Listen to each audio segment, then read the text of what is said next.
नमस्कार दोस्तों, मैं संध्या तिवारी भजन ज्ञान गंगा चैनल से बोल रही हूँ। आज मैं आपको एकादशी व्रत के बारे में बताऊंगी। एकादशी व्रत कब शुरू करना चाहिए, एकादशी व्रत करने से क्या फल मिलता है, इसके लिए आपको मेरा पूरा वीडियो अंत तक देखना पड़ेगा। एकादशी व्रत अगहन मास की कृष्ण पक्ष की एकादशी से शुरू किया जाता है। इस व्रत को करने के लिए व्यक्ति को पूरे दिन संकल्प लेना पड़ता है। जो पुण्य चंद्र ग्रहण या सूर्य ग्रहण में स्नान या दान से होता है तथा जो पुण्य अन्न दान, जल दान, स्वर्ण दान, भूमि दान, गोदान, कन्यादान तथा अश्वमेधादि यज्ञ करने से होता है, जो पुण्य तीर्थ यात्रा तथा कठिन तपस्या करने से होता है, इससे अधिक पुण्य एकादशी व्रत करने से होता है। एकादशी व्रत कर रखने से शरीर स्वस्थ रहता है, श्रद्धा भक्ति उत्पन्न हो जाती है। प्रभु को प्रसन्न करने का मुख्य साधन एकादशी व्रत है। एकादशी व्रत करने वाले के पितृ कुयोनि को त्याग कर स्वर्ग में चले जाते हैं। एकादशी व्रत करने वाले के 10 पुरखे पितृपक्ष के और 10 पुरखे मातृ पक्ष के और 10 पुरखे पत्नी पक्ष के वैकुंठ को जाते हैं। दूध, पुत्र, धन और कीर्ति को बढ़ाने वाला यह एकादशी का व्रत है। एकादशी का जन्म भगवान विष्णु जी के शरीर से हुआ है। एकादशी प्रभु के समान पतित पावनी है, अतः एकादशी को हमें लाखों प्रणाम। पूरे दिन व्यक्ति को निराहार रहना चाहिए। व्रतधारी को दशमी के दिन मांस और प्याज, मासूर की दाल इत्यादि वस्तुओं का त्याग करना चाहिए। रात्रि को स्त्री पुरुष को ब्रह्मचर्य का पालन करना चाहिए तथा एकादशी को लकड़ी का दातुन ना करें। नींबू, जामुन, आम के पत्ते चबाकर ले और उंगली से अपने कंठ को शुद्ध कर लें, परंतु वृक्ष से पत्ता तोड़ना भी वर्जित है। इसके लिए गिरा हुआ पत्ता लेकर ही सेवन करें। फिर स्नान कर मंदिर में जाकर भगवान विष्णु के सामने यह प्रण करना चाहिए कि मैं आज किसी भी व्यक्ति के बारे में गलत दुर्व्यवहार, पाखंडी आदि अपने मन में विचार नहीं करूँगा और ना किसी को किसी प्रकार का दुख दूंगा।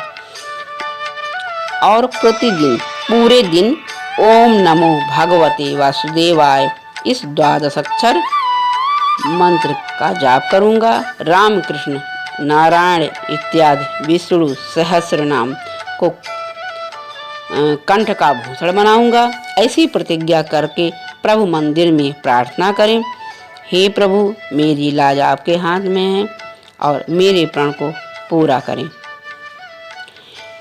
अब मैं आपको एकादशी व्रत का कथा सुनाता हूँ।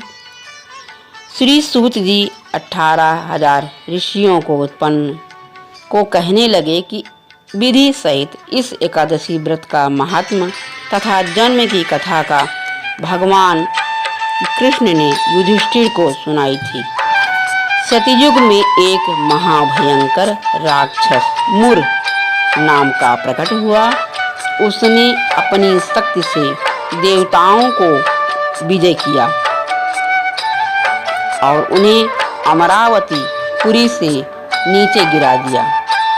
वे बेचारे मृतलोक की गुफाओं में निवास करने लगे और कैलाशपति की शरण में जाकर दैत्य के अत्याचारों का तथा अपने महान दुख का वर्णन किया। शंकर जी कहने लगे, हे भगवान आप विष्णु की शैया पर में जाइए। आज्ञा पाकर सब देवता क्षीर सागर में गए, जहाँ शेष की शैया पर भगवान शंकर शयन कर रहे थे। वेद मंत्रों द्वारा स्तुति करके भगवान को प्रसन्न किया तथा प्रार्थना करके इंद्र कहने लगे, एक जंग नाम का दैत्य महावंश ब्रह्मवंश से चंद्र नगरी चंद्रावती नगरी में उत्पन्न हुआ। उसके पुत्र का नाम मुर है। उस मुर दैत्य ने हमें स्वर्ग से निकाल दिया है। आप ही सूर्य बनकर जल का आकर्षण करता है, आप ही मेघ बनकर जल बरसाता है। भूलोक के बड़े बड़े कर्मचारी देवता एवं शरणार्थी बन चुके हैं। आप उस बलशाली दैत्य को मारकर हमारा दुख दूर कीजिए। भगवान बोले, हे देवताओं, मैं तुम्हारे शत्रु का शीघ्र संहार करूंगा। आप निश्चिंत होकर चंद्रावती नगरी पर चढ़ाई करो, मैं तुम्हारी सहायता करने को पीछे से आऊंगा। आज्ञा मानकर देवता लोग वहां आए, जहां युद्ध भूमि में मुर दैत्य गरज रहा था। युद्ध प्रारंभ हुआ, परंतु मुर के सामने देवता घड़ी भर ना ठहर सके। भगवान विष्णु जी आ पहुँचे, सुदर्शन चक्र को आज्ञा दी, शत्रुओं का संहार करो। चक्र ने चारों ओर सफाई कर दी। एक मुर दैत्य का सिर न कट सका और न गदा उसकी गर्दन तोड़ सकी। भगवान ने सारंग धनुष हाथ में लिया। ब्राह्मणों द्वारा युद्ध प्रारंभ हुआ। बाणों द्वारा भयंकर युद्ध प्रारंभ हुआ, परंतु शत्रु को मार ना सके। अंत में कुश्ती करने लगे।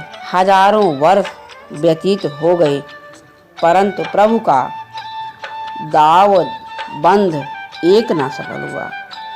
मुर दैत्य पर्वत के समान कठोर था। प्रभु का शरीर कमल के समान कोमल था। वह थक गए।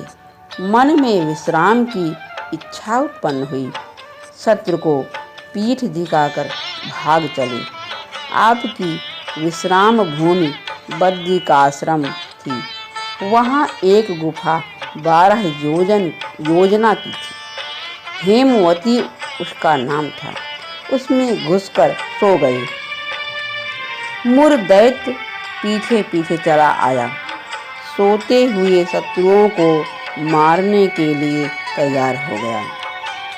उस समय एक सुंदर कन्या प्रभु के शरीर से उत्पन्न हुई, जिसके हाथ में दिव्यास्त्र थे।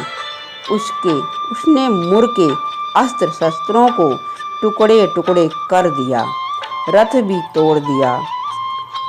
फिर भी उस शूरवीर ने पीठ ना दिखाई। कुश्ती करने को कन्या का समीप आया। कन्या ने धक्का मार दिया और कहा, यह है मल्ल युद्ध का फल है। जब उठा तो उसका सिर काट कर कहा कि यह हठ योग का फल है। तब मुर की सेना पाताल को भाग गई। भगवान निंद्रा से जागे तो कन्या बोली, यह दैत्य आपको मारने की इच्छा करके आया था। मैंने आपके शरीर से उत्पन्न होकर इसका वध किया। भगवान बोले, तुमने सर्व देवताओं की रक्षा की है। मैं तुम पर प्रसन्न हूँ, वरदान देने को तैयार हूँ। जो कुछ मन में इच्छा हो मांग लो। कन्या बोली, जो मनुष्य मेरा व्रत करे उनके घर में दूध, पुत्र, धन का निवास रहे, अंत में आपके लोक को प्राप्त करे। भगवान बोले, तू एकादशी तिथि को उत्पन्न हुई है, इस कारण तेरा नाम एकादशी प्रसिद्ध होगा। जो श्रद्धा भक्ति से तेरा व्रत करेंगे उनको सब तीर्थों के स्नान का फल मिलेगा। मन शुद्ध हो जाएगा और अंत में परम धाम को प्राप्त होंगे। घोर पापों से उद्धार करने वाला तेरा व्रत होगा। ऐसा कहकर भगवान अंतर्धान हो गए। पतित पावनी विश्व तारिणी का जन्म मार्गशीर्ष मास के कृष्ण पक्ष में हुआ। इस कारण इसका नाम उत्पन्ना एकादशी जो प्रसिद्ध है। और इस प्रकार ये इस एकादशी का कथा समाप्त होती है। और सभी लोगों को प्रतिदिन विष्णु भगवान का जाप करना चाहिए।